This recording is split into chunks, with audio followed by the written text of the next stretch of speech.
Hello, everybody, and welcome back to the Sloppy Lab. This is Bottom of the Beaker, the weekly show about the design, ducks, and strategy of Keyforge. That's everybody's, and I mean everybody's, favorite unique deck game. I'm JT Russell, and with me tonight is the man who plans to spend the next 30 to 60 minutes convincing us that middle-aged is 35 to 57 years old. 34 to 34. 57? Oh, okay. Let's start over again. Back up. All right. That never happened. 34 to 57 years old? Oh, yeah. We'll keep it all in there. You know what happened, though? Because we were talking about this, and you threw a Dante quote out there I did. that had 35 in it, and that stuck in my brain. Yeah, he was 35 years old when he wrote the Inferno, Is that and right? he referred to it. He was, yeah. He was born in 1265, and it was written right around 1300, and he talks about his midlife's journey. So at 35, he considered that his middle-aged years. Mm-hmm. So I And think that still applies, even though life expectancy is slightly up in the last 724 years. hmm. Hmm. Well, we're sloppy with our intros and sloppy with our math too, apparently. So that's all, all in keeping with the things. I don't know. Yeah, it's been 724 years. Yeah, but I mean, we're still calling. I wonder what was life expectancy in 1300? What do you Oh, think? very low. Yeah. Yeah, I mean, that was like around the time of the Black Plague. So, Mm-hmm. yeah, life expectancy was not good back then. I mean, I feel like you've gotta boost that middle age benchmark a little bit with You're just people. trying to make yourself feel younger than you really are. It's okay, JT. Just embrace the middle-agedness. I mean, I know you're a 70 at heart. We're born 70 at heart. I was born 70s, my wife says. Yeah, yeah. I may be middle aged on paper, but I am still very sloppy in practice. So that's what counts. Yeah, that's what counts. Um, Well, now I'm trying to figure out a way to tie this all together into tonight's topic, and it's just not possible. I'm sorry. mm-hmm, mm-hmm. Uh, but I don't know if I ever completed the intro. Welcome, Quick Draw 3457. Oh yeah, hey, it's good to be here. It's good to be here. Yeah, we're talking tonight about a double-sided artifact, one that's near and dear to our hearts. It's Universal Keylock, and I apologize in advance because I'm reading some sci-fi right now, and I will almost certainly say Universal Airlock at some point uh, tonight. At some It could point, be a Mars artifact in the future. Never it know. it could be. It would be a good Mars artifact, actually. Kind of at home in Mars, I think. Would Um, it be an airlock that you could put anyone in, or would it be an airlock that you could put universes in? Universe Airlock. Ooh. So this is a great topic for another time. I think Keyforge kind of blends like mechanical identity of the houses a little bit more than you might be used to from some other games, and does it and justifies it with flavor. You can justify pretty much anything with the right flavor treatment. Um, so it would be interesting to do sort of a deep dive into kind of mechanical identity and also flavor identity, and maybe even look at some of the, I don't know, not offenders, but cases where, yeah, this is probably not a Mars card per se, but we gave it the flavor treatment and it all came out in the wash. Yeah, I think that's fair. There is definitely a lot of overlap, especially when you get to like Star Alliance, and mm, that's like by theme has overlap with other houses. that's its So yeah, deal. think you've got a point. That's its deal. Cool. Well, yes, not universal airlock, but universal keylock is what we're talking about this evening. So yeah, I'm excited for this one. It's actually one that I've wanted to talk about for a while, and we always said we would, you know, do it justice, and then we looked back at the list and it was still there, and we're like, are we ever going to do this justice? Let's just do it. So here we are. Uh, we've got a few decks pulled up, but I don't know. Best way to go about it. What do we look for in a keylock deck? Maybe that's the best place to start. Yeah, I think that's a great place to start. We kind of have this. We have these same questions we ask every time we have a double-sided artifact episode, and it's what do you look for in that deck, and what makes it a Keylock deck versus a deck with Keylock. Um, and there's definitely synergies you always look for with double-sided artifact decks. Keylock is not one that I have a ton of experience playing, but I have had the fortune of watching you, and not tonight, play a pretty good number of games where it feels like I have almost played with it at this point. But I went back and looked at my decks, and I have virtually no decks that I like that have it. The one that you were featuring on the splash page at the start is a Dark Tidings deck, and the only reason that I actually am mildly interested in that one is because it happens to be my Polish Whirlpool deck, and I've yet to play it. I have too many Whirlpool decks; I can't play them all. But um, it doesn't have a ton of stuff that I look for in a Keylock deck. But let's first just kind of like give the little intro to the Keylock itself. Mm. It is a Logos artifact with 1 pip.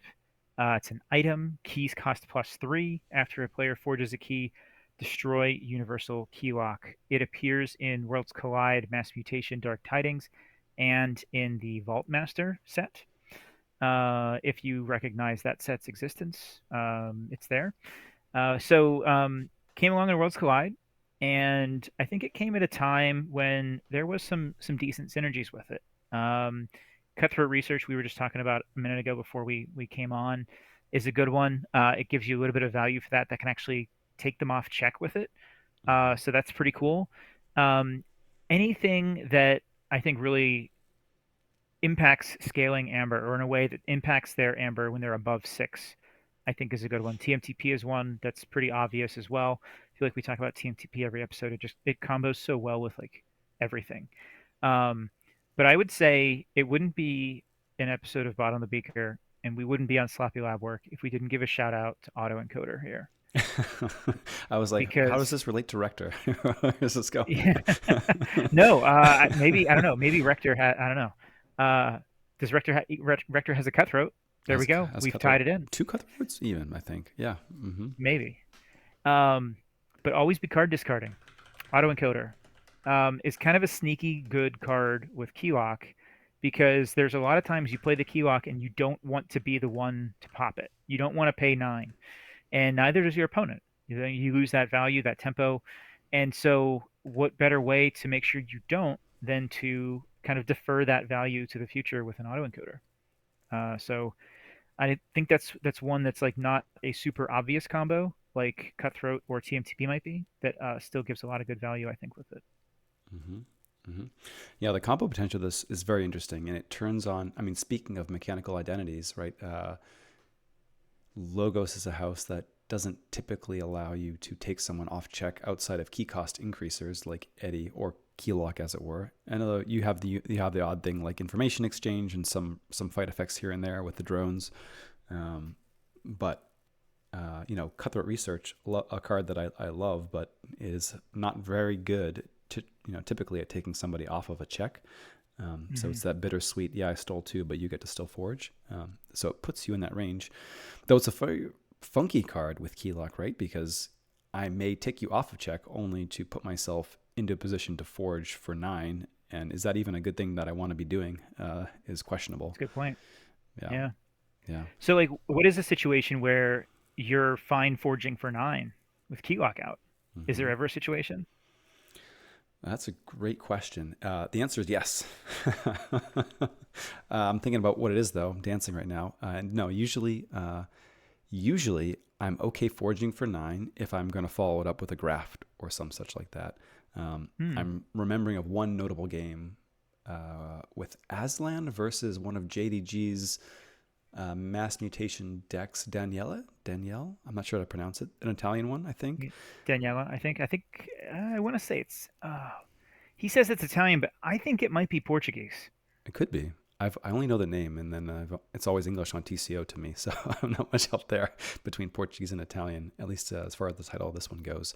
But that was a super interesting game because of this Keylock versus Brig interaction, and it was kind of like, yeah, do I even play the Keylock? I'm stalling for you, right? Giving you time to find this combo. When you do Brig me, like you're gonna get that, you're gonna collect even more, and I'm fine forging for 9 if it means I'm gonna +6 the amber I steal from you potentially, right?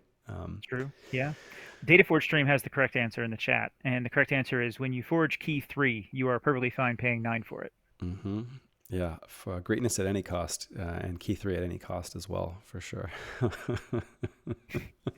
I like that. Very astute. Feels like Yeah. How about you? a puzzle answer, Yeah. right? Yeah, I love it. It's a riddle. The riddle, yeah. You have a few really cool decks, and so you've had more experience playing with Keylock. So like, what do you look for in a Keylock deck? Yeah, I think there are, at least my experience with it, there are kind of a few different classes of Keylock decks, right? There are decks that are actively using it for amber control, uh, and they're still sort of racing. And then there are decks that are trying to slow the game down and using it to kind of create a mini game or a stalemate situation. Did I say there were three? I meant there were two kind of big broad categories. But one of those we're going to expand a little bit, and it's going to feel like three. So I have a few decks that I pulled up. We won't go too much into them, but we'll kind of talk about them at a high level.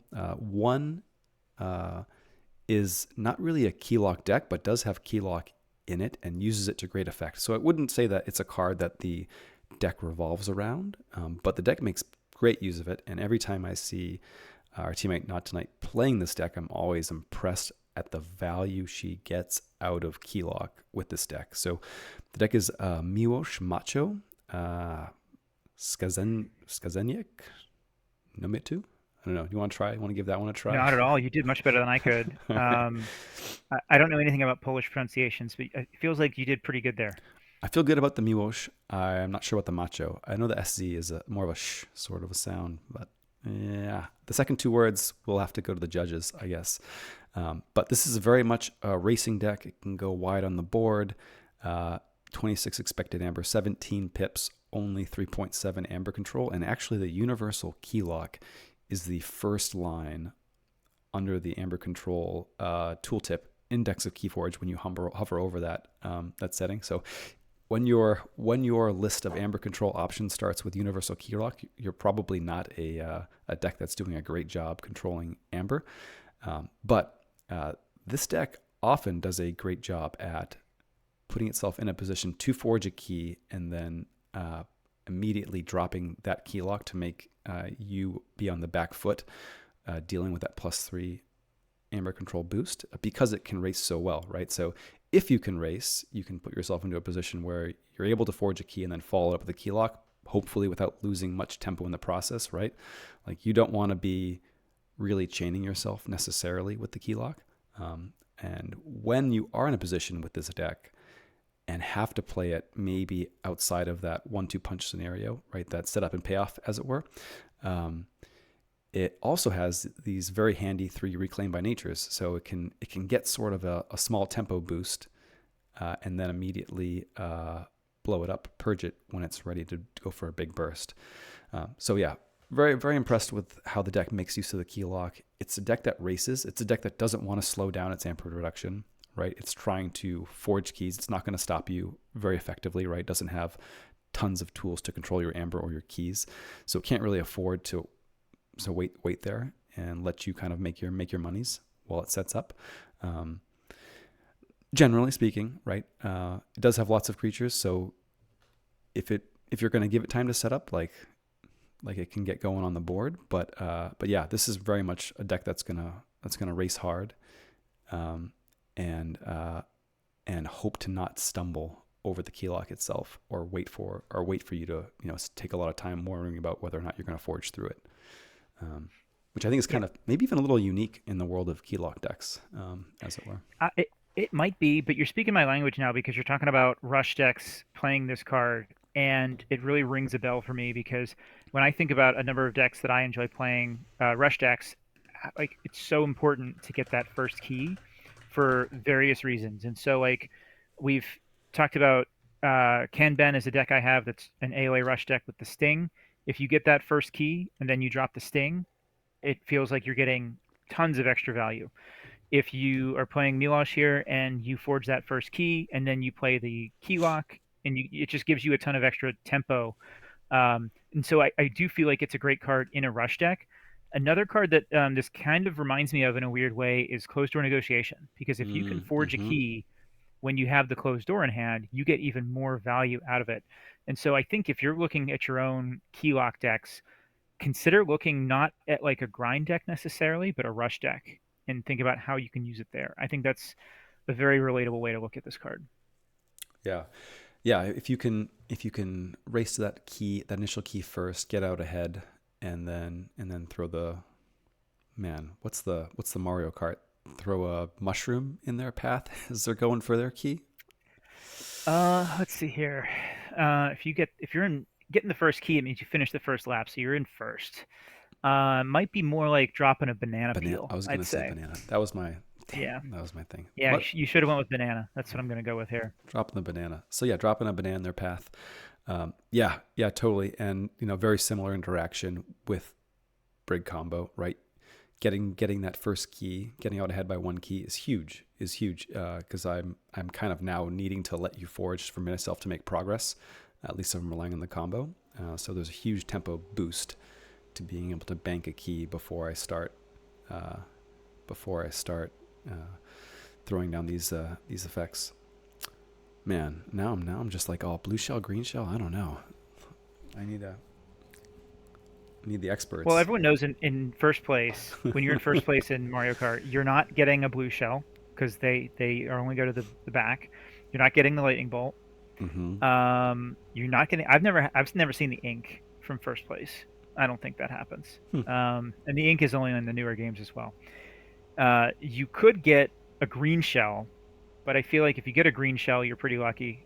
Even with a single banana, I'm gonna hold it behind me. I'm not gonna like drop it somewhere or fire it backwards. I'm gonna hold it. It's a defensive play in a lot of ways that I think the key lock is a defensive play because you're trying to just maintain your lead and you're trying to prevent them from being able to pass you, which is slowing them down in a way. And so whether you are dropping that banana and they're hitting it, or you're just keeping it behind you to prevent yourself from being hit by a red shell of their own, that's the analogy here I think that works the best. Gotcha. So when you're in front, you've just taken the lead. You forge your red key first. That was what I took away from from that.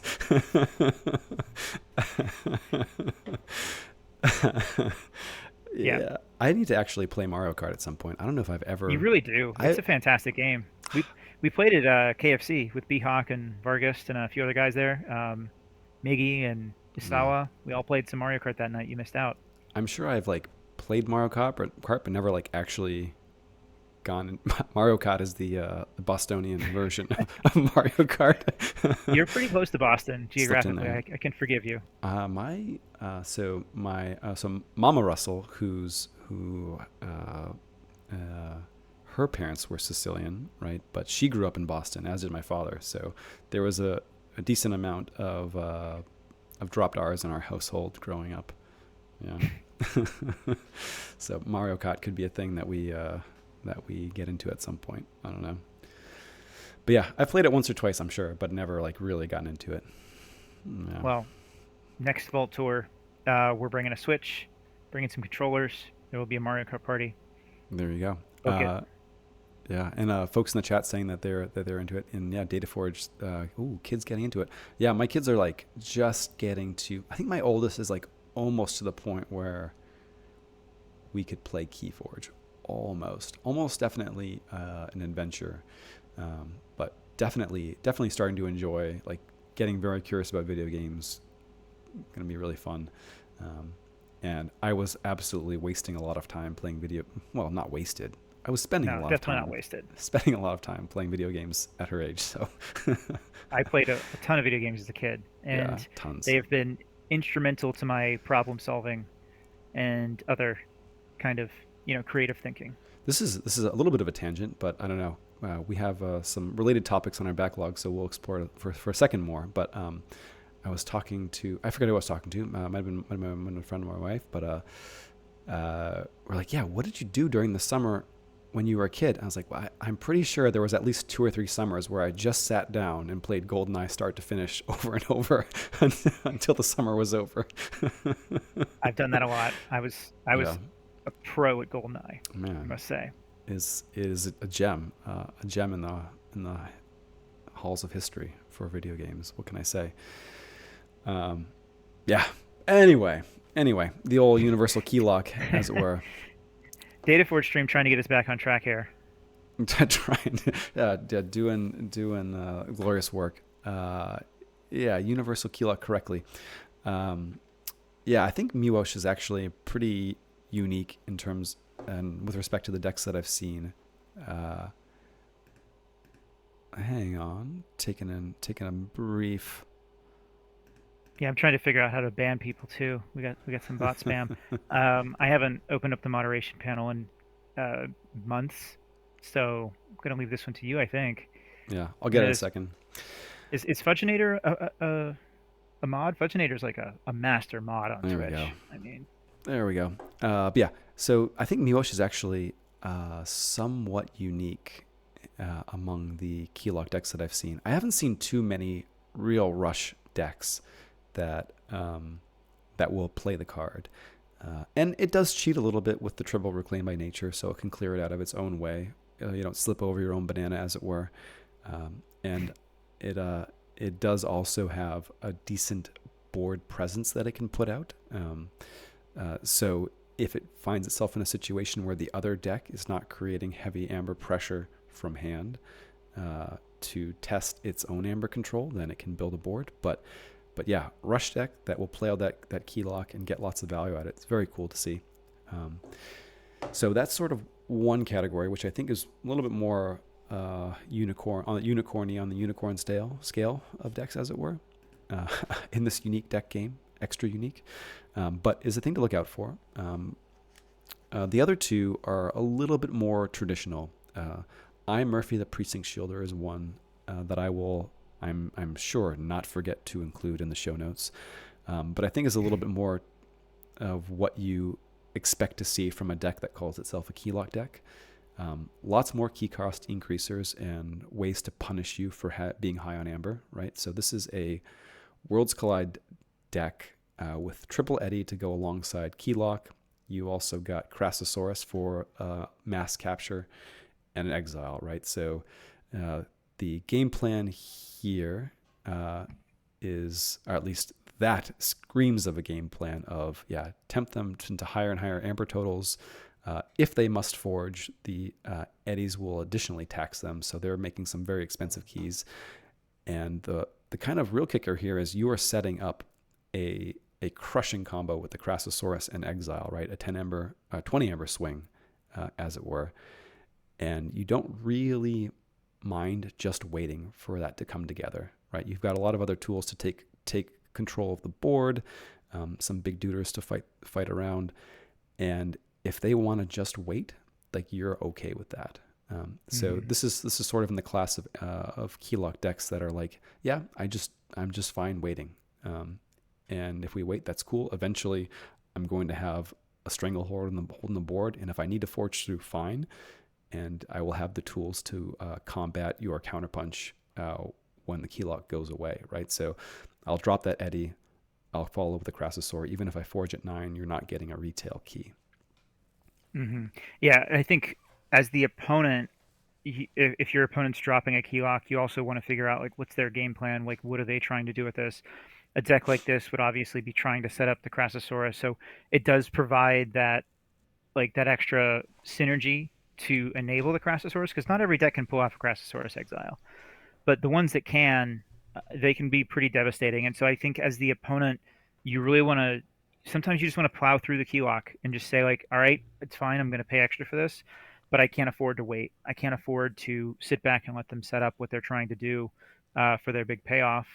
And you just got to plow through it. I think that's a lot of times that's the best strategy for, like, it's sometimes hard to dance around cards like TMTP as well if you're, like, worried about them taking too much, because they might have other cards to take you off check, and you're just really, like, setting yourself back in the tempo way too much when you try to dance. And I think in the Keylock is one where you have to evaluate what tools you have and what tools they have, and you might just want to be the one to just say, like, you know what, I'm just going to pay 9 and it's fine.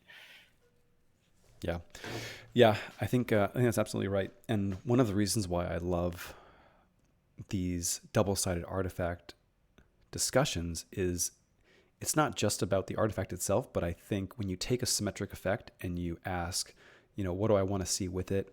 How do I play with this sort of new rule added to the game? It really tells you a lot about your deck and not just the card, right? So, and a matchup, right?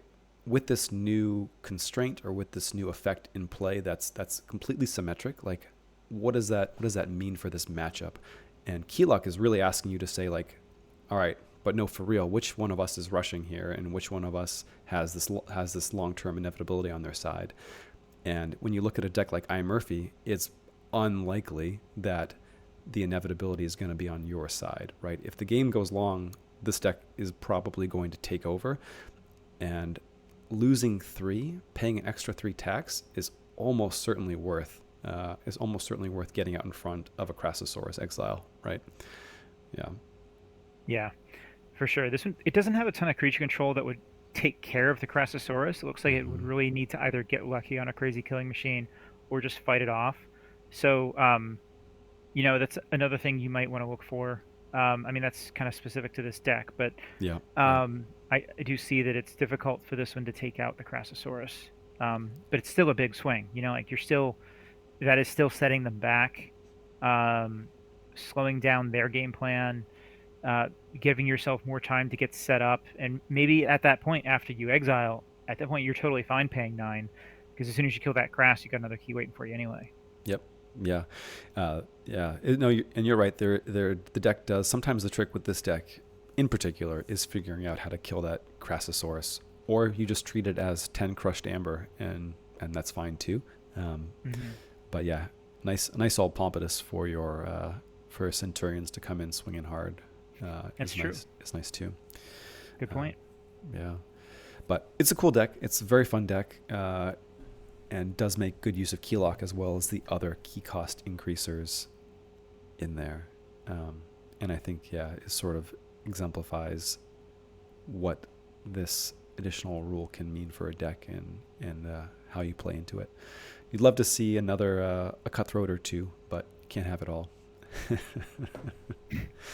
have it Yeah, it all. doesn't have any cutthroats, but it's got tools to take them off check in every house with 2 frames over there in Star Alliance. Mm-hmm. I think that's kind of important too, just in general. But maybe with the key lock, do you think that's valuable as well to have the ability to take them off check in any house? I think it's super valuable, and the frame's made better with frames Blaster and Pompatus too. But yeah, when you get into these sort of cat and mouse games, you really don't want to be pigeonholed into a house to kind of keep the tension building.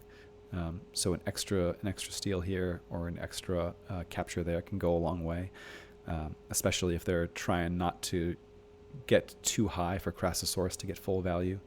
Um, 9 versus 10, not a big deal. Hmm. But if they're trying to sneak through a key for 6 before you've got any increasers come down, it's nice to not be forced into Logos or Saurian, but have an option in Star Alliance too. Yeah, Yeah, that makes sense. makes sense. So cool. So I'm Murphy, very happy to sit there behind Keylock, let the tension build, and wait for a big payoff. Um, and the last deck that I had really picked out as one that shows off Keylock is a deck that I've been playing an awful lot in Kagi this season. Um, been a lot of fun to explore. Reprehensibly Unflappable Cane also doesn't have a ton of amber control. Well, some, Double Infernus and Eddy, a Keylock, Cutthroat, and Malazan. So you have that nice, tasty Cutthroat Research Universal Keylock combo. And this one is a little bit different. It is also very happy to sit there and not make amber and have nobody forge keys for a while. So in that sense, it's similar to Murphy, but has a lot fewer tools to draw the game out and take advantage of a big swing kind of all in a moment. Instead, this deck has one thing this deck does do though is it has a really cool sort of self purge and using the archives as a purge zone line to it. And if you allow it to sit there and deck craft, it can get to a point where it's very, very hard to do things against the deck. So I've played a lot of games where you have all of the Dis and Star Alliance either purged or archived, and then you end up in a situation where you've got a couple Tau Vapors and a Cutthroat Research, and you just sit behind Keylock, rule of sixing, Cutthroat Research to get them below 9, which Cutthroat Research can do, and forging your keys, redrawing the Cutthroat Research, the Universal Keylock, and plopping it back down. And usually the Eddie and Keylock do sort of a dance there to keep the key costs high. It sounds like a pipe dream, but I've seen you do it a number of times. I know. I'm here explaining it, and I have this picture in my mind of that dude with the GIF, and he's got like the wall with all the strings, and like he's just like, yeah, I got this crazy plan, but like it kind of works often, and even when you don't get to it does work often, and even when you don't get to the point of actually getting down to just 6 or 7 cards in your hand, and there's a long tail leading up to that where you've got 12 cards in your deck, and so you're playing Keylock every other turn instead of every turn, or every third turn, and Eddie every second turn, kind of leading up to that, which is still pretty good. And it plays a big role in stalling the game out there and drawing things out. And it's still very happy to like not make any amber until it gets to that point. But much different than Murphy. It has to work to get to that point and close out the game. So there's a lot of interesting decisions leading up to that on whether you can actually make it to that state, or if you should abandon the plan and go with a different route. Yeah, it seems a bit similar to Murphy in some regards. Kind of trying to delay the game long enough to get to your big payoff, right? Mm-hmm. And so as the opponent, you're just trying to just play through that. This is another one where you have to recognize, like, I'm up against the Keylock. I cannot play into their slow game plan here and just have to power through it sometimes. Because I believe this one could definitely lose a rush game here. Like if someone's trying to just play the long game and force you to forge for 9, they could be making a big mistake here. Yep. Yeah. Yeah. Against this one, you are almost always wanting to power through that one. Yeah. Totally. I mean, I think for those listening and not looking at the deck at the moment, just try to think about like what is their plan with the Keylock? Are they just playing it for a pip and hopefully having you forge for 3, or do they have bigger plans in mind? Are they trying to get you to, to dance around it? Is there a payoff they're trying to set up?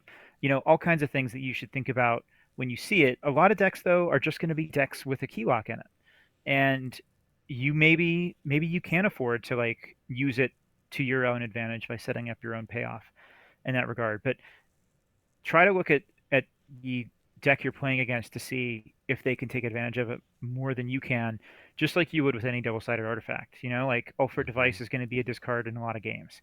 Curiosaurus is going to be a discard. Whirlpool is never a discard, but you probably should discard it sometimes. I've been there. And this is really no different. Like you have to think about which deck is going to be able to take advantage of this more. And sometimes maybe you just get like immediate value from it. Like if you see that they have like 10 amber, you just drop it, no problem. Like it's tax, it's no questions about it. Not really like any question about that kind of play. It's just basically it's an evil eye at that point, which is perfectly fine. And so there's going to be situations like that come up, but there's other times when you have to do that dance and figure out if this is the right card to play or not. Totally. How often do you discard it? How often do I discard Universal Keylock with this deck? Just in general. It doesn't have to be with this deck or a different one.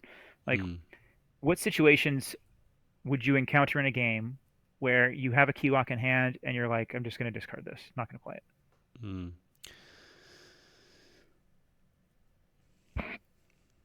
The most common situation I can think of is when I still need key 2 and my opponent is working on key 3.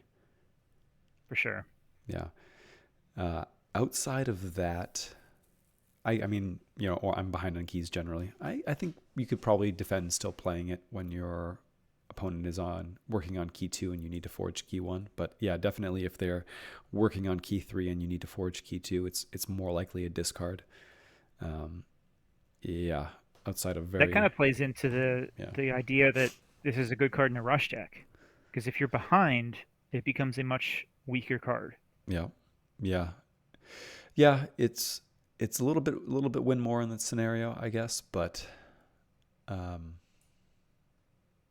it does favor the rush deck there. It definitely does not help you catch up as the not rush player in that scenario for sure. So Mm-hmm. I think that's fair to say. Um, There any specific cards that your opponent might have in their deck that you would look for to discard? Obviously, things like TMTP can make it a little bit tricky if you're planning on going through the 9 yourself. yep. But like maybe think about something outside of set, something that you don't normally see together with a Keylock. What Hmm. would kind of scare you? Ooh, that's a good question. Yes, the scaling steel is a big one. So you've got TMTP outside of set. Do you have one in mind? I'm not coming up with anything great. Well, I haven't thought about this, but what about like, would a Keyhammer make you reconsider this? Mm. Like, say you rush out and you forge your first key for 6, then you drop the Keylock. They could drop a Keyhammer on you, unforge it, make you pay for 9, and destroy the Keylock. Yeah, that's an I interesting don't know if one. that's like a I don't know if it's a bad thing or if it's just a good play from the Keyhammer, good use for the Keyhammer. But I wonder if that's something that like I don't think that's necessarily like a reason to not play it. It's an interesting question. I mean, I'd like to think I'd at least pause to consider that like what would happen in that case. Uh, yeah, yeah, that's an interesting one. I'd have to have a good read. I'd probably still play it an awful lot, but you would be getting hosed. You'd be getting hosed there for sure. Anything in Winds of Exchange pop out to you? So Like, we did talk about closed door being kind of interesting with it, and that would goes both ways, right? So if they have closed door, yeah, they can get a potentially bigger steal, but then they're forging through the key lock themselves. and Hmm. letting you drop. So And letting you draw, and letting you draw. yeah, Yeah. Hmm. I'm trying to think of like what would this look like against like a heavy subsidies type deck, which I know you love. I do love heavy If you subsidies. have like a lot of global taxation going on, is this how does that combo with that? You know, if keys are already going to be costing, 12 for anyone, does that make this any different, any better, any worse, about the same? Heavy subsidies is interesting. It sort of dilutes the effect a little bit. I think it comes back to, if my deck wants to be slowing the game down, and that's why I'm playing the card. I'm trying to think if there are cards or situations where all of a sudden, when I played Keylock, I was wanting to slow the game down, but now all of a sudden, I don't want it slowed down anymore. Um, hmm, hmm. I don't know if anything like heavy subsidies or additional taxers falls in that camp. I think additional taxers are usually going to be okay. Um,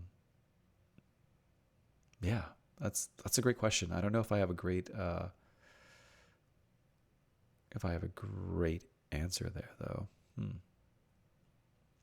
You'll find one and then you can edit it in and put it in the podcast version. It'll be That's right. totally fine. It's in the show notes, folks. Yeah, that's where. It's That's a great where. idea. I'm going to save it for the show notes. Yeah, this is just build up. I intentionally am putting in the show notes to make folks check there. There you go. Although speaking of show notes, this is not about show notes, but big thanks to the folks who sent in topic suggestions to topics tonight and puzzles to puzzles 3457. Very cool to see that the email system works. So testing the email system works, and we'll have to draw some of those raffles soon, episode or two. Maybe let it run for a little bit longer. Um, but that's cool. Yeah, yeah. Yeah. JT's trying to give away my Vaultmaster deck. So, and I believe if anyone, what's the game here? If they send in a puzzle or a topic suggestion, they're entered in the raffle Yes. So there to is win one of my Vaultmasters. topics tonight, right?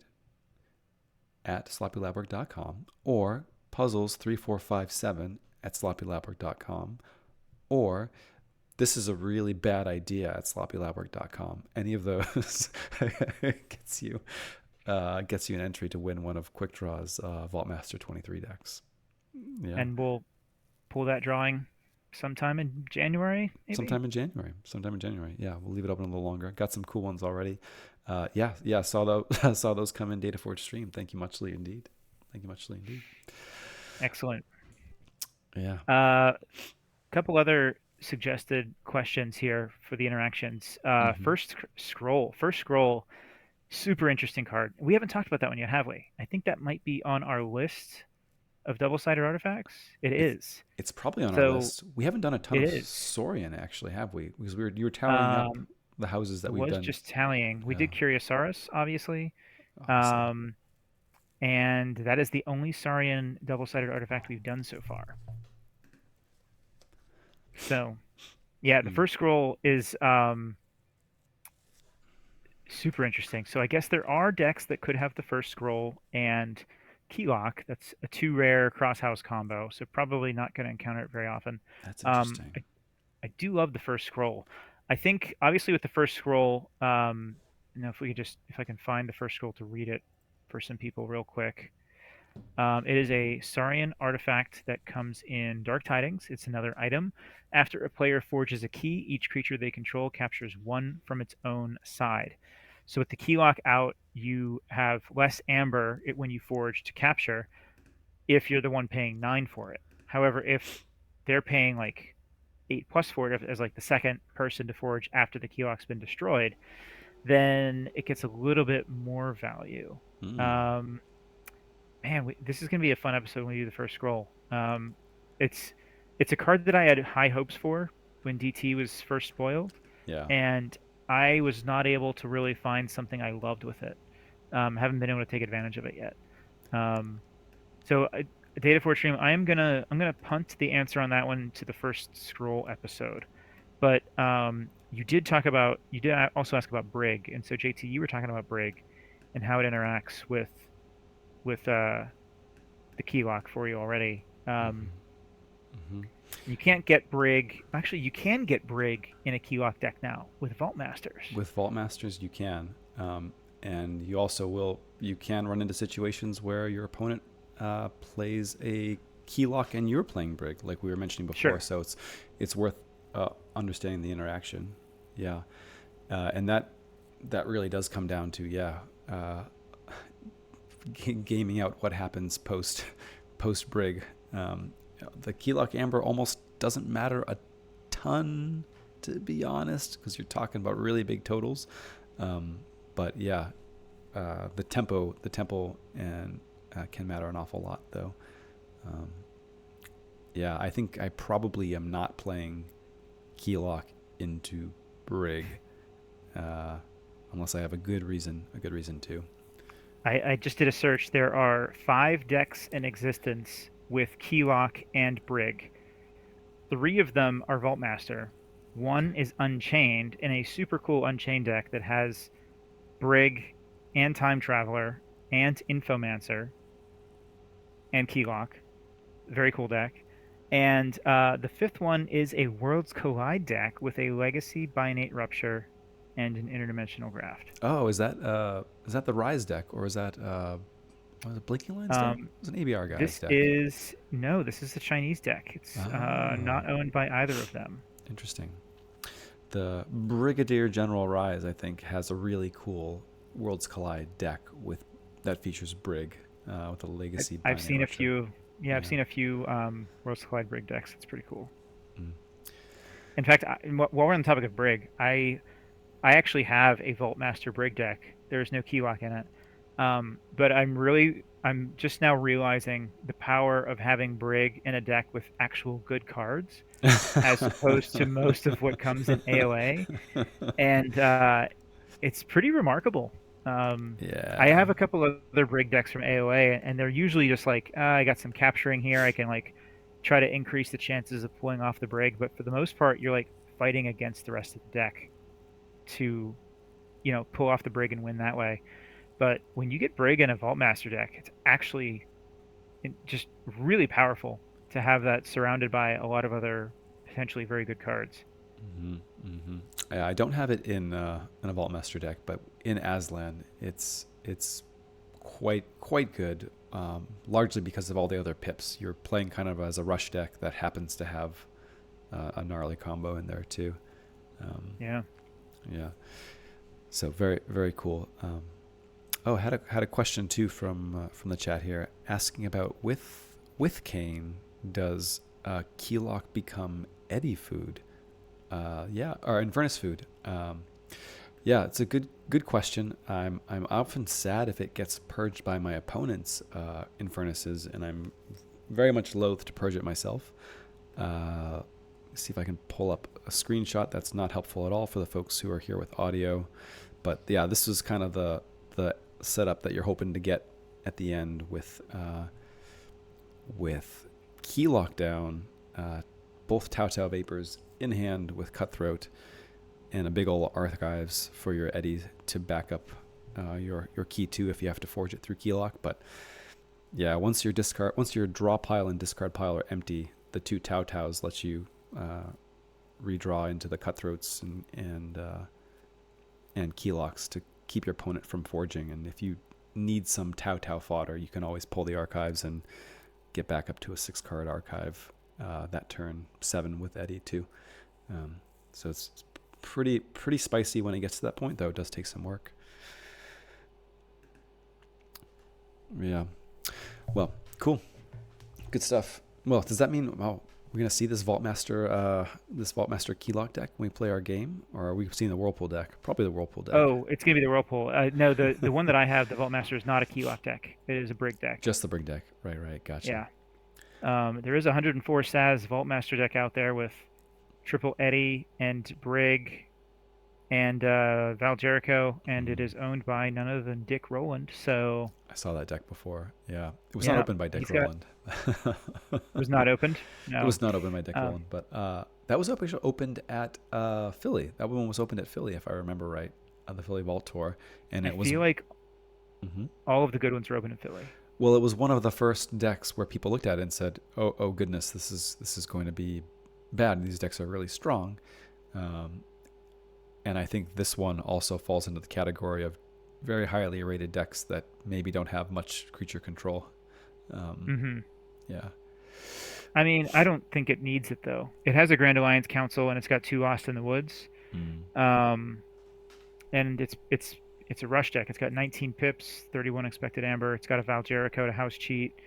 It's got 7 cards that archive, 23 speed. It's got plenty of creature control, I think, for what it's trying to do.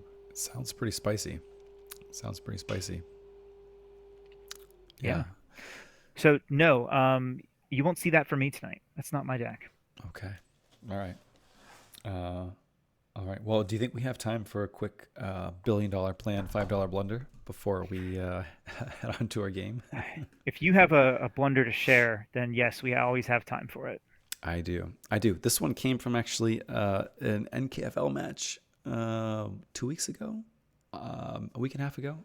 I can't recall exactly, but was a cool game, really cool game. I was playing a WoW deck, the same WoW deck that I played at KFC, and this deck features Talent Scout and Pull Up Stakes, a pretty rude combo. So you get to steal at the end of the day 2 creatures from their hand, make a few amber, and get a whole lot of information, right? So you play the Talent Scout, steal a creature, the Talent Scout goes to their side of the board, Pull Up Stakes sends it back to your hand, and you shuffle away, one of the creatures that you wanted to shuffle, or the creature you stole from them, and also get the option of stealing with Talent Scout on the second play, one of the creatures that you bounce.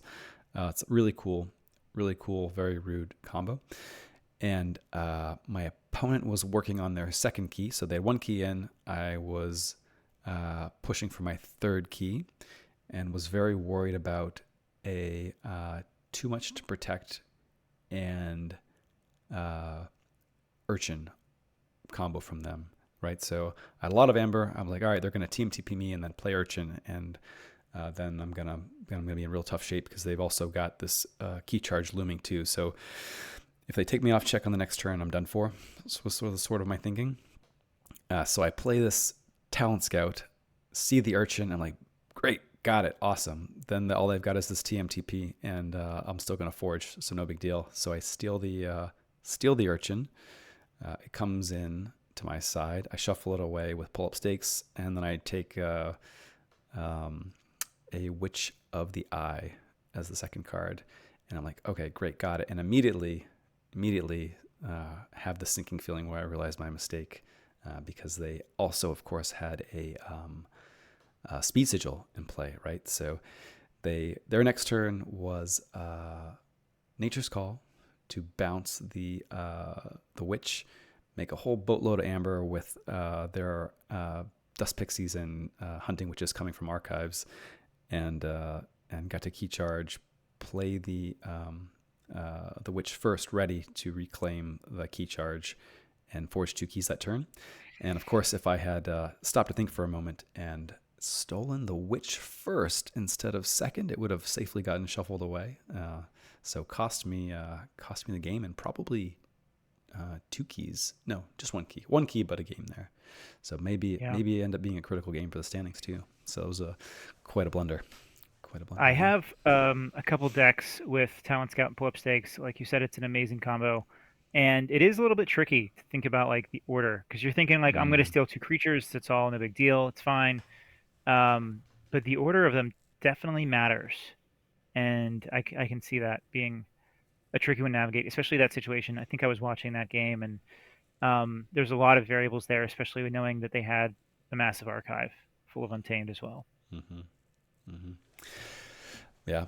So I don't know. If there's a lesson there, it's as soon as you get the new information, stop and think, sort of a thing. I kind of plowed through with my original plan, but if I had stopped to think there for a second, it would have been pretty clear. The few moments earlier when it needed to be. Yeah. Which one should have been first? But womp womp. $1 billion plan, $5 blunder, my guy. It happens to the best of us, usually you, but sometimes to everyone else too. It happens to me and the best of us too. So there you go. Right, good cool. One. And we have a sponsor this evening as well. We do. Actually, this is a cool sponsor. Folks that I really enjoy having lots of smudges around the house. But this episode of the Bottom Beaker was sponsored by Snudge's Smudge Remover, the key to pristine parchment in the Crucible. Banish unwanted ink stains faster than a Keyforge Archon flipping their third key. With Snudge's magical formula, your smudges will disappear like shadows in the night. And for a truly flawless finish, for a limited time, we'll include a free pack of Cleansing Wave wet wipes with every purchase when you use promo code Bottom of the Beaker at checkout. So there you are. Thank you very much, Snudge's Smudge Remover. Folks, I want to let you all know that Bottom of the Beaker is recorded live right here on twitch.tv/sloppylabwork every Wednesday evening at 9:30 Eastern. For archives of our past shows and other recordings, head over to youtube.com. We're at Sloppy Labwork over there. And for the very best content, 34? No. 57 times distilled and scraped from the bottom of the beaker. Search for that very phrase in your podcatcher of choice, and we'll have it right there for you, all key locked up. Thanks very much, Quick Draw, as always. Any final words for the folks getting off the last audio stop? Thanks, everybody, for tuning in live this evening, and stay sloppy. Stay sloppy indeed. So, we jam in time to jam some games. A game? Yeah, let's do it. A game. It'll be a Keylock game. I'm actually taking a few moments to look at my old Keylock decks that I have parted with. in the past because I was curious if I had any first scroll Keylock decks. I did not, though. I've never had Ah, that one. Um, I have had some pretty cool Keylock decks that I sold. Now I am left with this wonderful Polish Whirlpool Keylock deck, which we're going to give a spin tonight. Should be, I think it's my first game ever with it. So nice. that'll be exciting. I have a few Keylock decks that uh, I have some plays with. I have a lot of plays with Kane. We could jam a Kane game. I could pull one off the shelf. I think Kane might have a few peppers over. I think it does. Yeah. And on top of that, Kane is going to be one that might try to grind a little bit longer. I could try. Let's see. Man, do we want double Keylock action? I'll go with the Dark Tidings in your honor. All right, Uh, I love it. okay, I have Yeah, some. I've never played with this. Been meaning to play with it for a while, so this is a great excuse. I got a game up in beginner. Password sloppy. Okay, I've already played this deck. I think I know exactly where too.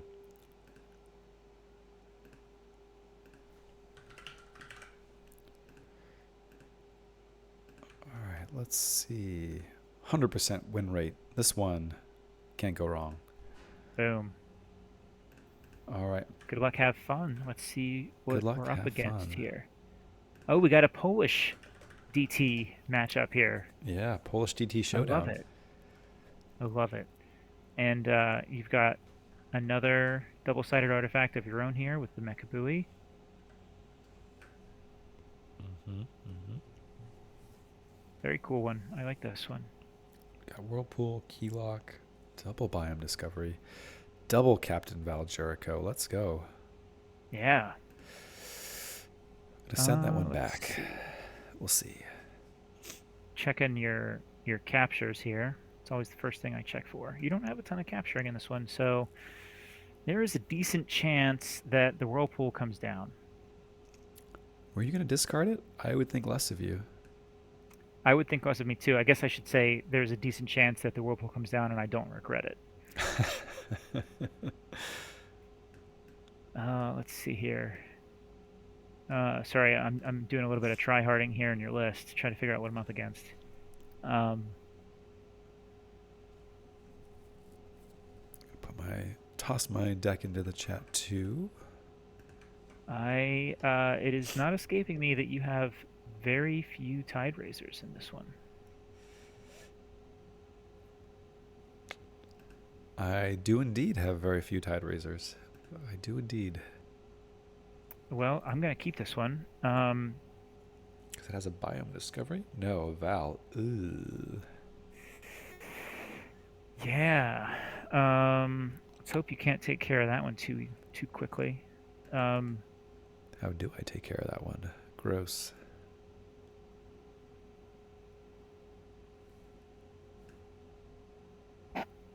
Tough here. Now I can play one other card. Let's go with a Netcaster. Seems good. Welp, you got a Val. That's pretty good. Let's archive a couple random cards, play an Anomaly Exploiter. Okay, and end with an Archon's Callback. Seems okay. Seems okay. Only get up to 7 though. Not huge. Not huge.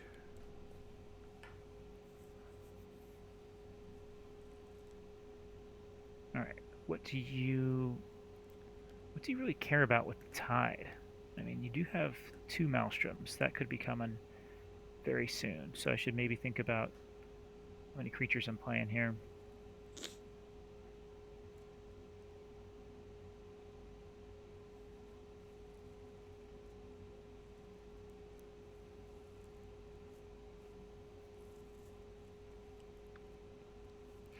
I say that, and then Then you're going to unleash a whole bunch of creatures.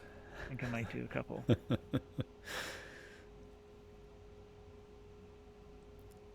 Seaboard, cool. Yeah. And then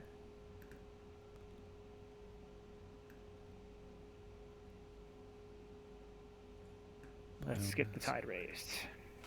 Cool.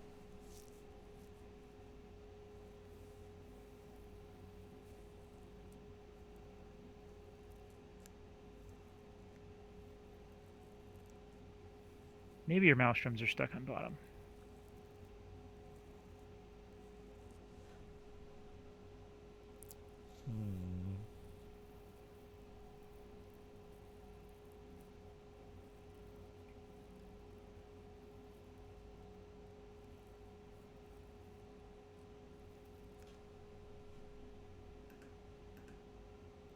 Uh-huh. Interesting.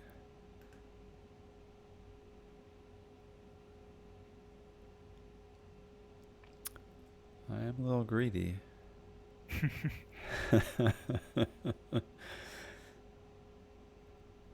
Yeah, I don't know. Gonna do the cool thing. I'm gonna Always think opt for the cool thing. twice. The Archon's callback. Why not? Okay. Not bad. Not good, but not bad. No, I mean, it's gives me a little bit more time, but if you're drawing into the Keylock, that's not necessarily a bad thing. I'm gonna play a Storm Surge on you. That's fair. That's fair, you jerk.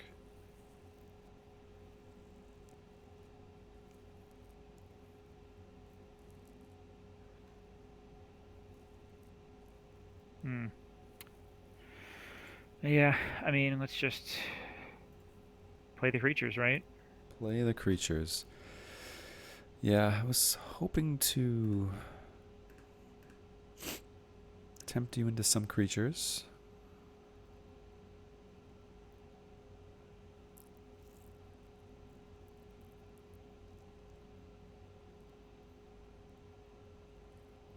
Alright, we'll go Unfathomable here.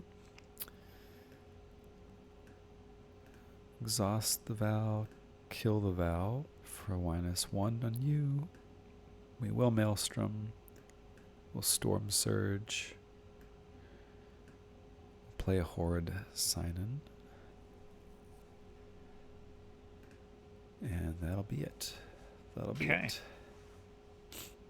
So I disconnected right at the time that you started to pull some shenanigans there. Shenanigans were had. Some shenanigans were had.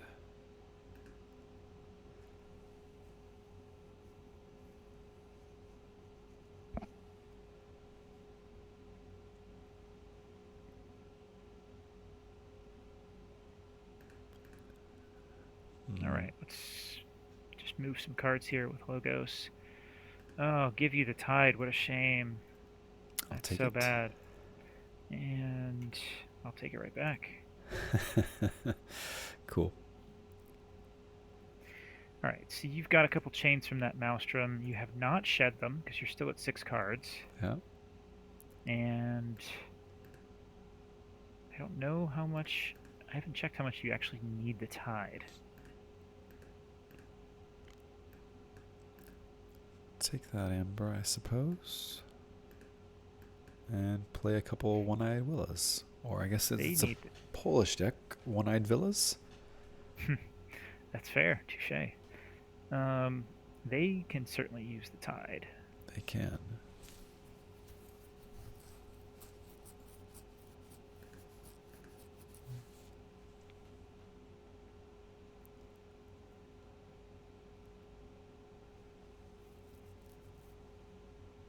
Okay, Netpast Coaster comes down. And you really just have the GAC. Okay. For creature control.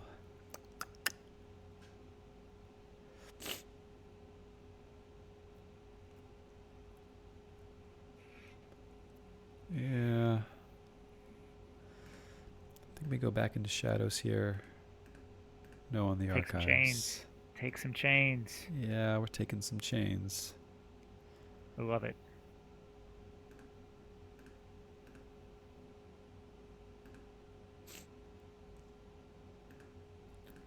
Smash that guy.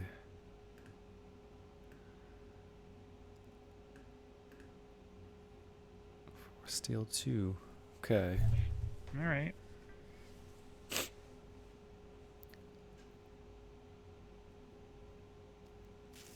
We'll see about that. Get into some Yeah, you chain got a lot of. wars. You do have a lot of shadows now, so. +1 for fighting. Thanks, Cloggin. I was thinking about you there. Shoulderhead, No amber for you worst to creature. steal.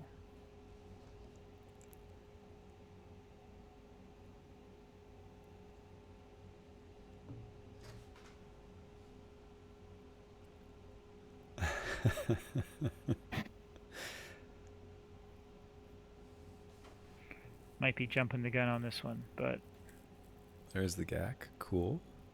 yeah.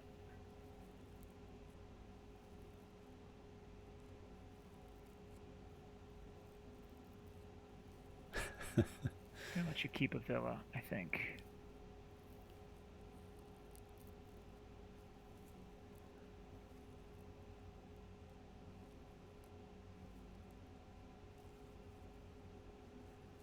There's the GAC.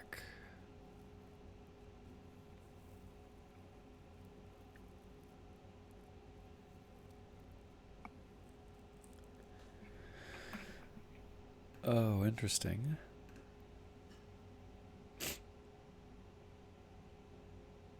I mean, I'm just gonna fight. Seems pretty good. Seems pretty good.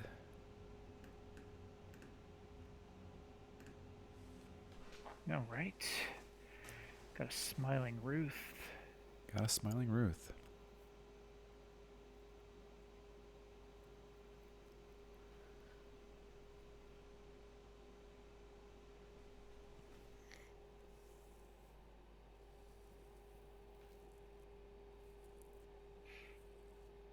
Wonder at what point do I take the chains? I don't want to take the chains.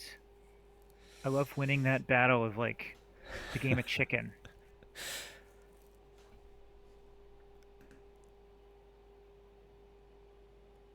But I also would like to kill your villa.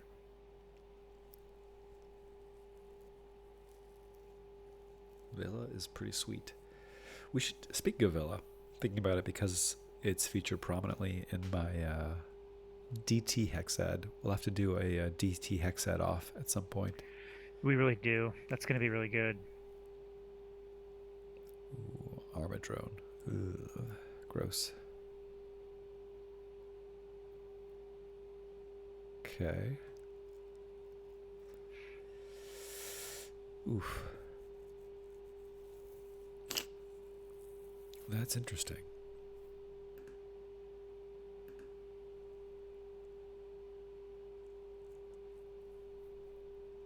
Don't really want to play these out.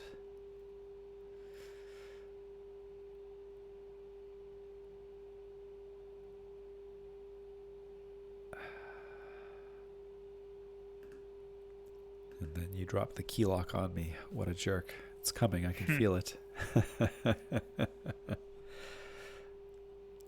Oh, tough one.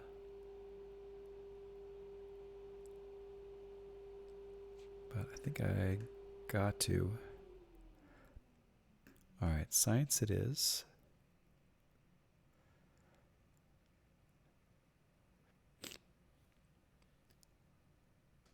One, two, three, yeah.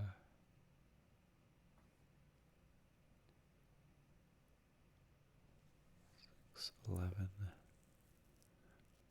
Even if I get lucky with theory or conjecture, it's not going to make amber, so we'll do that.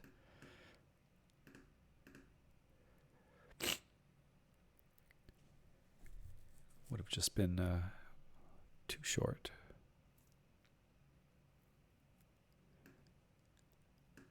Don't have any to capture there, sadly.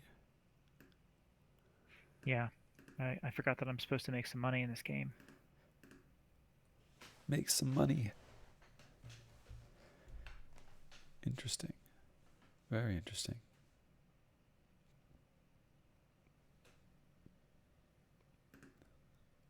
Interesting. Huh.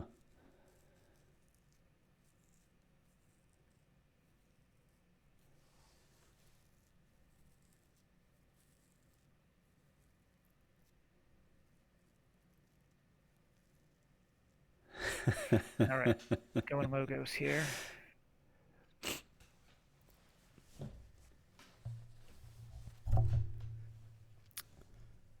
Yeah, I know exactly the Definitely. card you're talking about, Cloggin. I hate myself a little for holding it too, to be perfectly honest.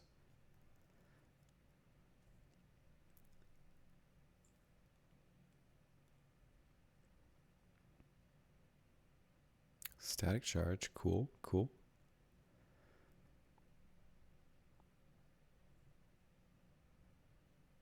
Okay, red key for me, interesting.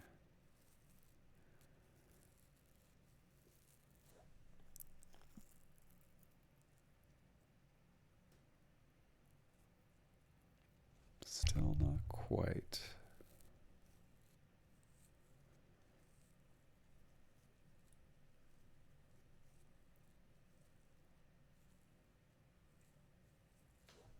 Okay.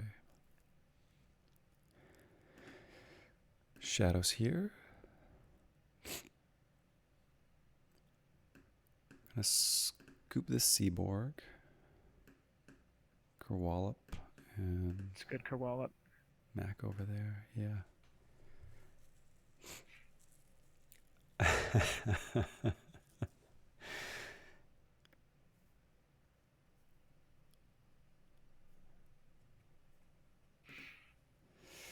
Let's see here. I think I go back to logos.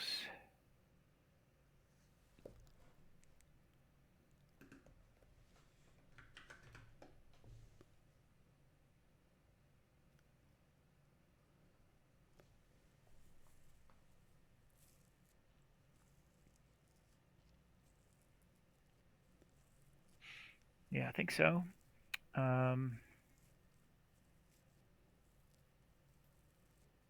Steal one there. Yeah.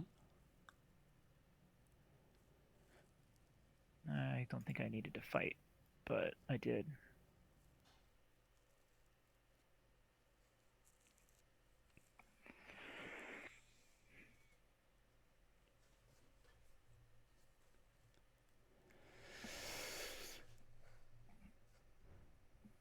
Yeah, not too shabby.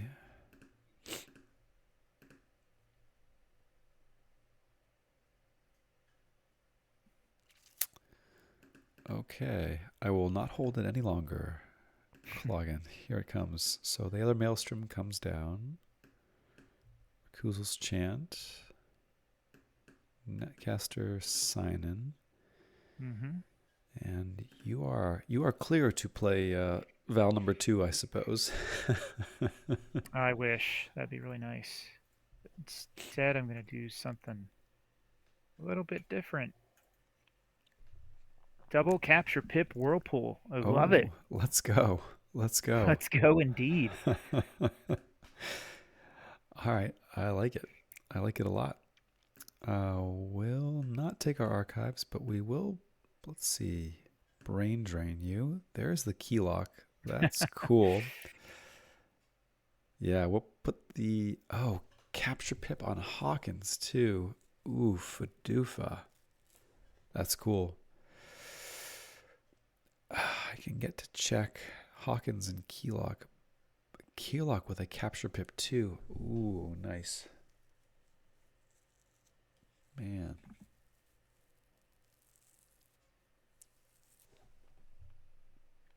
Hmm.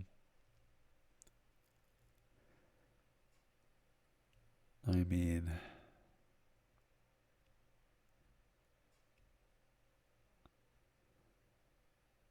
I think I put the Keylock back.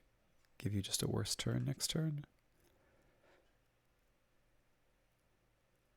I can fight this off so you don't capture me, capture it all. No, I'm giving you a creature, but I don't want you to capture two. Dang. All right, reap to exhaust there. We're gonna fight it off anyway. Hmm. Reap to exhaust the thing.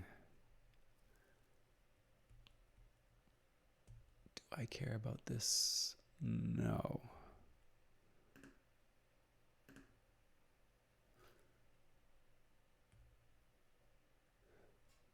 means I don't go to check, which is sad. All right, so we will storm a surge here. Okay. Cool. Surprised you didn't want to go to check. Yeah, I could have gone to check. It would have left you with two creatures instead of one. You still capture one with the uh, um, with the dude to take me off check Mm-hmm. and gain two instead of one. Um, and I can stop. Well, I have more options to stop your check, I guess. I don't know. Maybe it You was. just Maybe gave so. yourself away there. Yeah, yeah, a little bit, a little bit, little bit. Dive pod, nice. Now Keylock coming, huh? Well, you know I have it, so I do can't indeed. play coy anymore.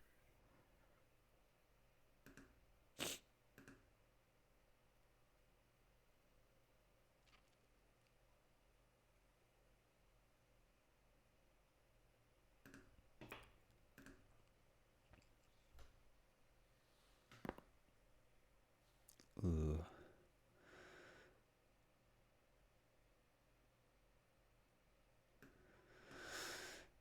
I think I give you a shoulder id with an amber.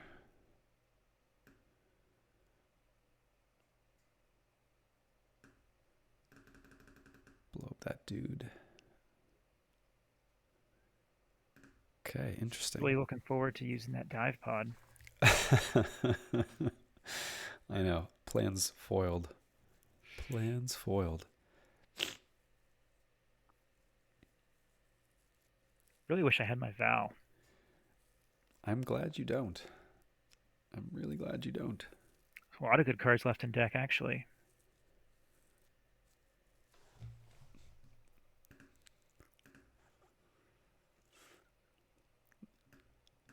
I'm just really excited that now I get to hold this Maelstrom for another 10 turns and trigger all the chat. Yeah. Gonna be a while, I think, before you play it.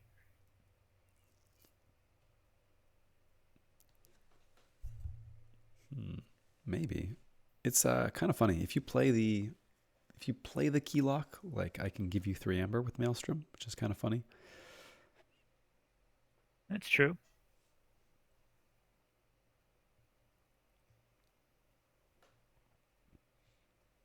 You definitely have your own Keylock at this point. I am on my second pass through the deck. It has not been played. Yeah. Yeah, you really burned through that with the logos you have over there. Despite those chains, despite those Despite the Maelstrom chains, chains yeah. too. Well, I think I'm gonna make you play it. Oh my. Wow.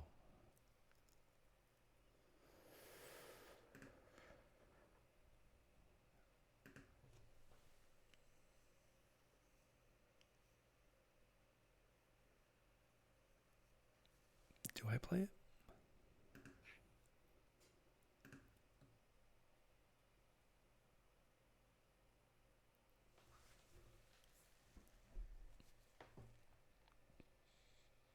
Yeah, I think so.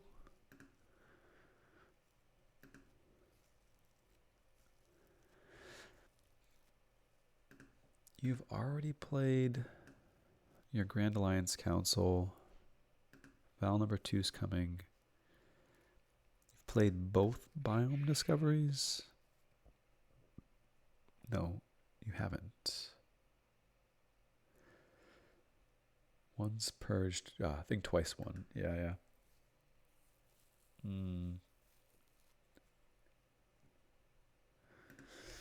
Nope. Okay, just the Keylock. What a turn. Great You're turn. just gonna hold the Mecha Buoy. For what? No, it's in archives. Yeah, it's gonna chill out in archives. Yeah, I imagine it will. yeah. It's gonna be data forge fodder. That's its job right now. That makes sense. Key cost decreaser.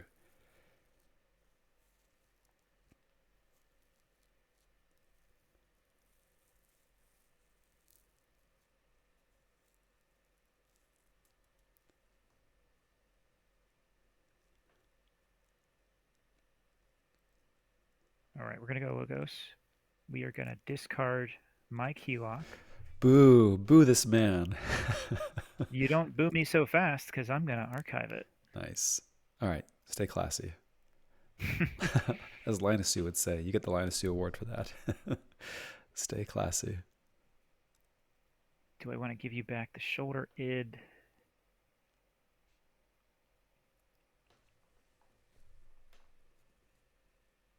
I think I'm fine with that. I'm going to discard the bilge.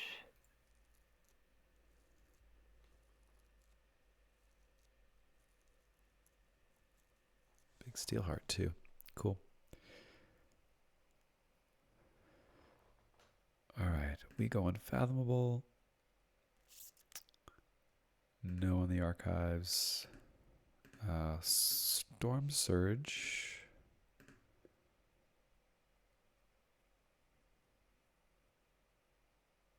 Reap there.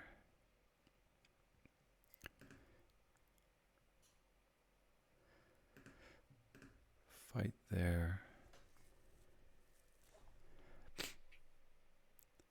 Do I just... Oh, maybe I should have just reaped out and then let you forge for 9. You would have gone to 11. Interesting. You're extra storm surged.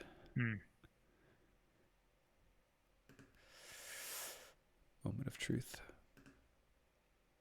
I'm going to discard this Maelstrom. May regret it. I probably was a mistake to not Maelstrom there. Give you a key for 9. Interesting. Or follow up with a Maelstrom this turn. Key for 9 now. Yeah. Very. Well, still not drawing the cards that I need, the good cards. 4 cards left, man. How many good cards you I got in that know. deck? 4. Not quite 4. Just making this turn quite a bit harder. Yeah. You've still got the Eddie, the other Val. Yeah. Those are the ones that are showing up. Although the other Biome Discovery has a capture pip, maybe? No, this one does. This is the enhanced one that's purged. Okay. Keylock and Whirlpool also enhanced. Cool. All right. Gonna replay the GAC. We are gonna keep. Cool.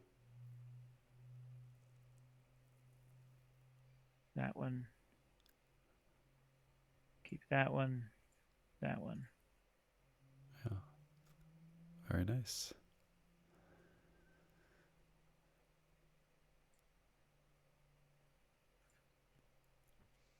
Discard that one.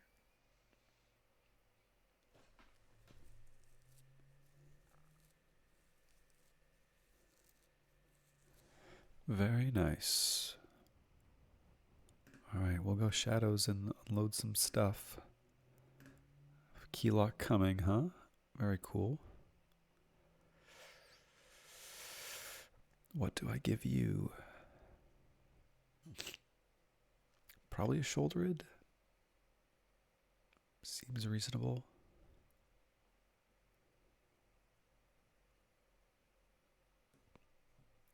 Unless you redrew into... No, Gak is back in discard. Okay. Cool. Cool. All right. So then we'll play out some duders.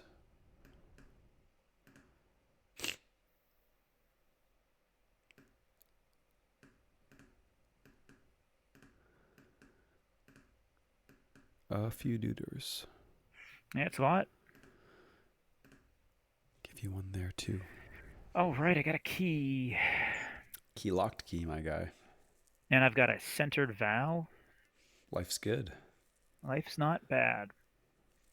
Gonna give me back this netcaster too. Got things going your way. Hmm. Maybe I won't give you back the netcaster. Probably will.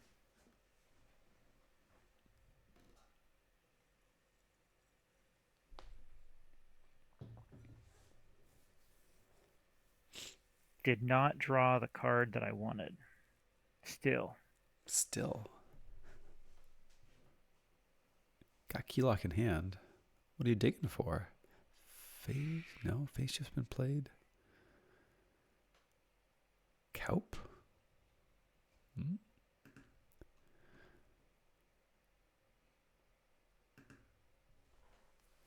Echo Pearl, very nice.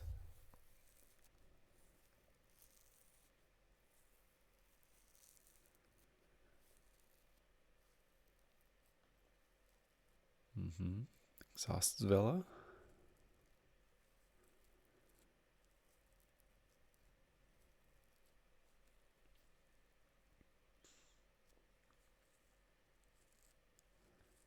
Hmm.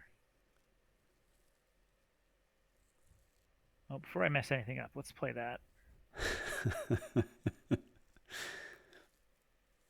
Almost played a creature.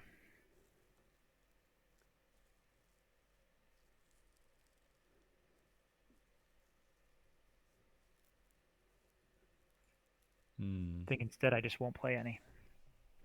Always be card discarding. I've heard that That's what they once or say. twice.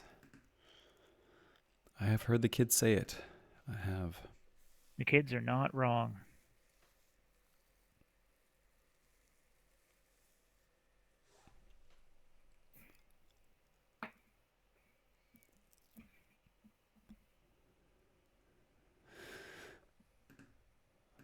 Oh, yeah, we'll go shadows. No surprise there. I think. Yeah.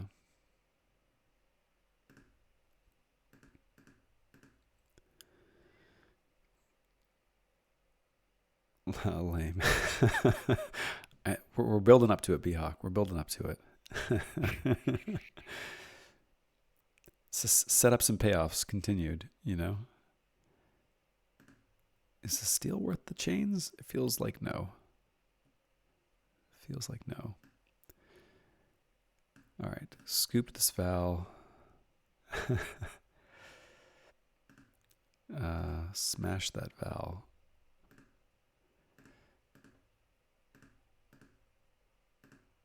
And gonna ask for a key at 9, I guess. Think I might oblige you. My guy. Mm-hmm.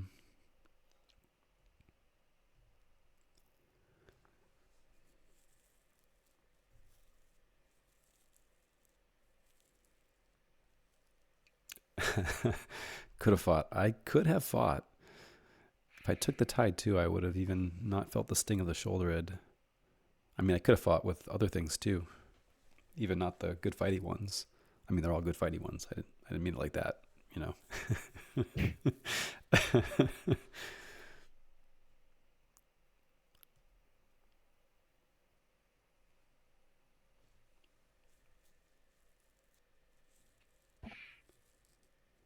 Yeah, that Val. I really wish she could have stuck around. Yeah, fought for net neutral, so we would have both stolen. Mm.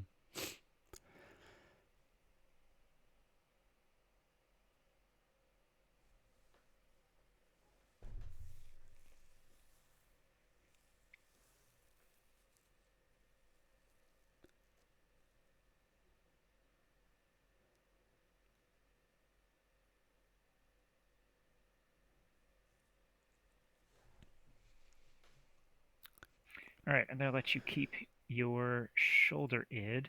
How many gacks you got in there, my guy? Holy Just moly. one. You know. You know, as they do.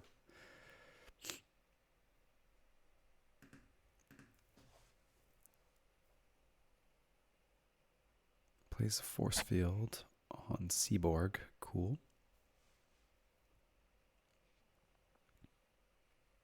And I don't like that netcaster, so I don't want him doing anything. Yeah, No fair. funny business. No funny business. And I get to break the keylock. Here we are.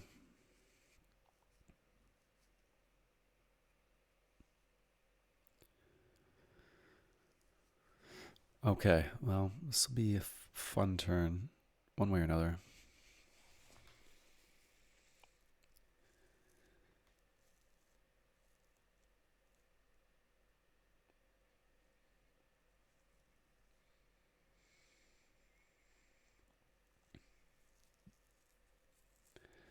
I mean, I think the responsible thing is to go to check.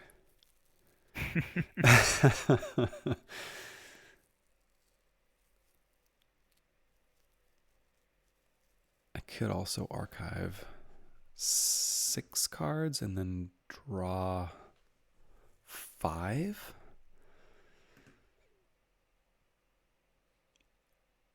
All but 2 to maybe Data Forge next turn. That would not put me at check. The go to check play archives 2 fewer, so I would have 3 cards left in deck instead of 4 instead of 2. I guess that's only marginally worse. And asks you to stop me. I guess so. Okay. No in the archives. So Still don't want that mecha buoy. we'll play the science. We're going to think twice the science.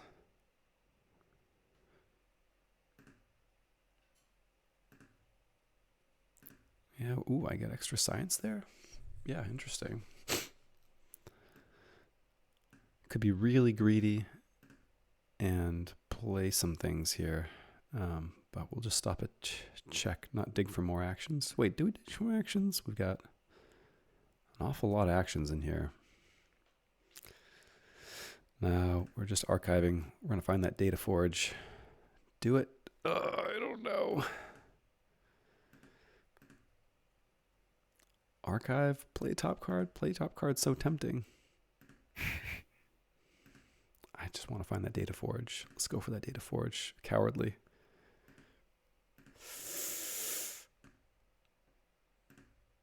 Capture 1 onto Garwin. Cowardly plays. Cowardly plays. Yeah. Well, you're actually pretty lucky that you didn't send me that shoulder id. Got the static charge. I do, yeah.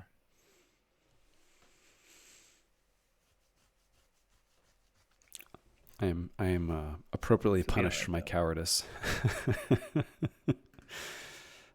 Appropriately As punished you for should my be. cowardice. Yeah.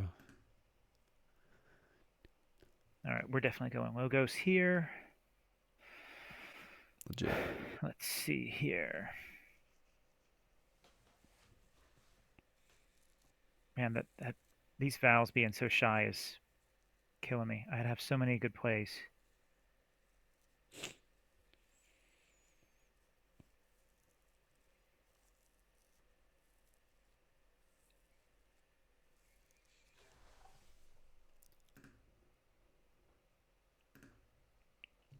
Bill Jordan. Cool. Kills a thing to take the tide back. Nice.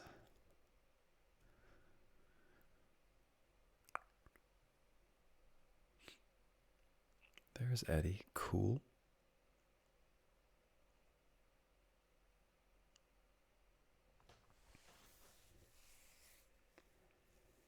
And a big steel heart for our hero. Wearing the static charge. Nice.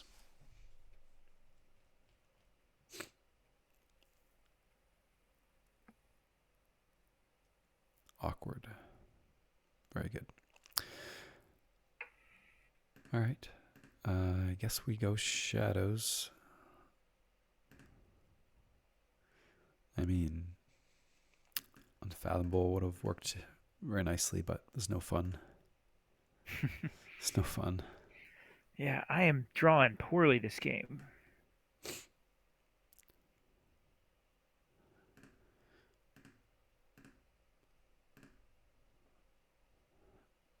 It's crazy because I'm halfway through my deck in the second time around, and I have not had a chance to play Calp still.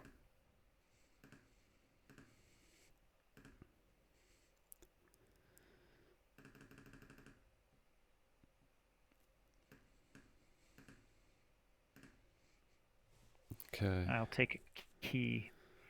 Didn't draw my submersive. Ooh, what should I have Haven't drawn a. done differently there, Floximal? Yeah, I'll admit I'm in tunnel vision a little bit for the data forge here, but I think. I mean, you've got it. I have very little in my hand. I have a little bit of bursts, but oh, sack for bigger Qualler wallet value. Yeah, good call.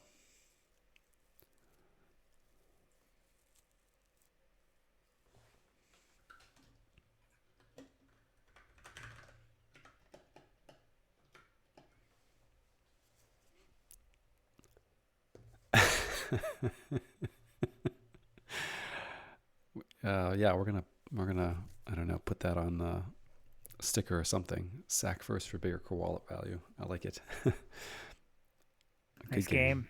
Good game. Yeah, Yeah. man. I just drew my other Val finally. Double Val with Whirlpool is really exciting because you have a better chance of keeping it centered. Um, Mm-hmm. just having a second one, but I was never able to get two of them at the same time. You handled the one with the, I think it was the Whisper, or was it something different to get rid of the first one? Whisper got the second one. The first one got hit with double call the void before Maelstrom. Yeah. Yeah, Yeah. Yeah. yeah. I guess I'm glad I got to check for key three there, but could have definitely had some better ordering of my draws that game. I feel Yeah. like Calp could have really done some damage that game. Kelp would have done some damage. My board control options were kind of like nuclear, and that was about it. Um, Yeah. the the sack of coins was really good. Yeah, good call from Fluximal. I should have sack of coins first, and then set up a big Kerwallop. Oh Uh, yeah. yeah, I'd had nothing I could have. I mean, nothing I could have done anyway, but that would have been an even bigger play. yeah, it was a bit big play. Yeah, and there was definitely a chance that the Data Forge was the last card in deck, and would have been a very sad panda here if you took me off check. If you would have played either of those theory or conjectures and hit an action, I could not have taken you off check. Mm-hmm. I just had the Eddy. That was all I had. Yeah, uh, yeah, I could have gone If you for had a that lot of actions left and you had two chances at hitting one, that would have been good. for an extra two. Would have gone to 8. I could have Hmm. also taken the archives For the and Mechabooey. for the Mechabooey, extra ember there, and I didn't check your Tide Razors remaining. I think you still had the Bilge Warden at I that had the point, bilge at the time, yeah. so wouldn't have been chain And pressure that I was I forcing you think the into. But Seaborg was on the board as well. So mm, yeah, the Mechabooey would have been a mistake probably, but the only thing that you were playing against really at that point was the submersive. If I could find the submersive, I could have taken you off anyway. Um, I think I would have gone for the actions. Did you have any dangerous random plays left? yeah, the Maelstrom, I could have hit. Let's see. I probably could have arranged it so that the first one was still a key with Data Forge. I'd have to double check. Maelstrom was the biggest dangerous random play. Yeah. Yeah. The other thing that I couldn't set up was the File the Researcher with the Whirlpool. Maelstrom in deck Cloggin. Dangerous random play in deck. Uh, I did hold that first maelstrom, second maelstrom for some time. Yeah, for some time. Um, Yeah, Flux. There is a chance that I give Val up with the Whirlpool, but if they're playing a big board like JT had there, they're probably not going to get a ton of value from her. mm, she'd have some distance to work through. Yeah. Yeah, I did hold the maelstrom for a while, so that's an interesting question whether it was bad. Um, I don't have a ton of things to say about your board, and I don't know, maybe you would not have been playing very many creatures once Whirlpool was online. Um, I did discard 3 unfathomable creatures that one turn. you did, you did. My thinking was that if you did get the Vals online, the Maelstroms were one of my best tools for getting them off immediately, but also you were likely to be playing off-house creatures to keep Val centered or away from the edge Right. of the whirlpool, and Yeah. and then I'd be stacking the top of your deck with mixed house creatures, so it wasn't just like a windfall into single houses. Um, so I don't know, that may have been a misplay. I'd have to be Yeah, careful though. Like she changes how I play Whirlpool because if I'm trying to pass back a lot of that captured amber, then I can't be constantly like right, focused on centering her. I can do one or right. the other. So if I'm able to give you amber across the whirlpool, it can't really go through Val, right? You've got no way to Probably not, manipulate unless I Val. gave you Val, Right. You'd have to give me Val first. So that's interesting. or use a GAC to get rid of a large board of my own. Right. Which would mean also getting rid of the Val if you weren't Yeah. giving it to me. Yeah. Yeah. But that's interesting. It does set you up for two Val activations. Is it more easily? I don't know if it's more easy or more easy, easier, Mm, more easy. I think it's just the same. probably a little bit more.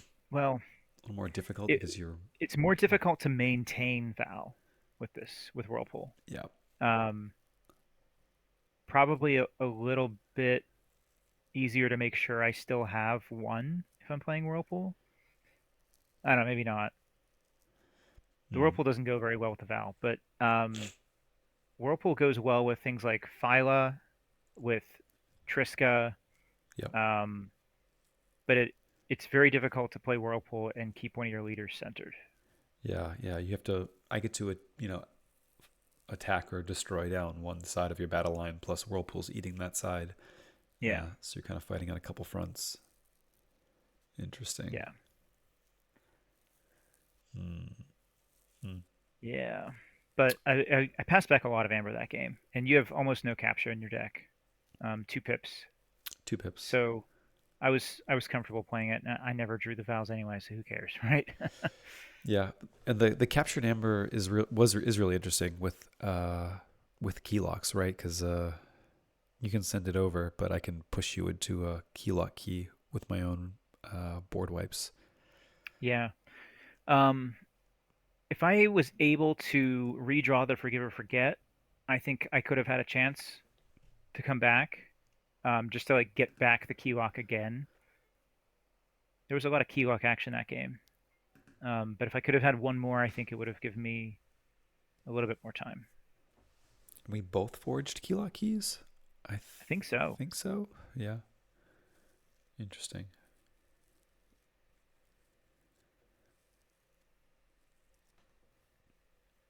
Hmm. Yeah, you had that one turn where you just played the keylock and nothing else. Yeah, yeah. Was an interesting one. And then you went into Logos on that next turn. Um, I think gave me back a shadow id, a shoulder id, but not a Logos creature. I don't know. May have considered giving me a Logos creature, although I would use it eventually, if not the next turn. Yeah. Yeah, I think I thought about it, knowing that you wouldn't go back into shadows. But when you played the keylock, and that was your whole turn. Let's see, where did I see that?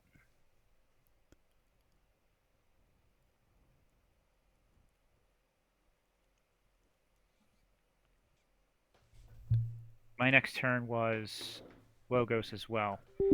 That's when I archived the Keylock, discarded the bilge. I could have given you the bilge, I think.